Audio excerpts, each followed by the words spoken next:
Jefferson Parish grows in diversity with several ethnicities calling Jefferson home, and that includes Asian Americans. May is Asian American and Pacific Islander Heritage Month. That's right, and this year the Vietnamese community remembers 50 years since the fall of Saigon and finding a new home. WDSC reporter Anam Siddiqui shows you how their migration to Jefferson Parish has impacted the parish as it celebrates its bicentennial.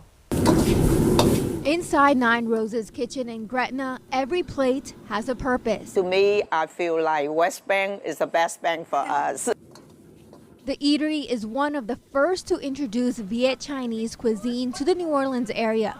Behind it, a generation of immigrants who fled the Vietnam War. I remember when the communists took over South Vietnam on that day, 1975. Lang Nguyen was born in Vietnam. Her father was an American soldier.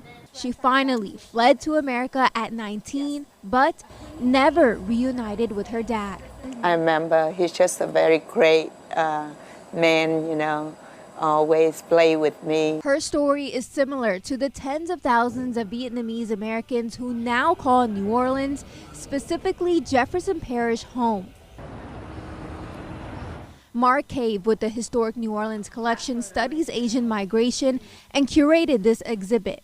He says Louisiana's coast was attractive to the refugees, many of whom were fishermen. There's a great image of the community building a boat together right outside the apartment complex on the West Bank. And it allowed them to get into the fishing trade very, very easy without the big capital investment. Another reason, support from groups like Catholic Charities that encourage the building of communities from New Orleans East to the West Bank. People that were resettled in other parts of the country saw these vibrant Vietnamese communities here in the New Orleans area, and so they moved here to be with other family members. What began as a fresh start today is a proud part of Jefferson Parish culture.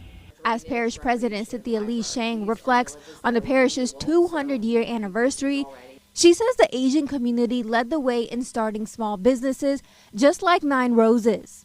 I think that is what helped us be successful through all the bad times, is we've always remained strong from an economic perspective, and I think it's the diversity of our people which again promotes diversity of an economy. Bad times like Hurricane Katrina. I saw that, okay, if we can open the door, let's do it. Toughness is in Nguyen's DNA. She drove to Houston to find groceries, fired up her kitchen, and helped the community that welcomed her. She says that is her purpose. We thank God for open heart, and it's so much difference. Anam Siddiqui, WDSC News. Right now, the Historic New Orleans Collection is running a free exhibit honoring the arrival of the Vietnamese to New Orleans. That exhibit will run through June.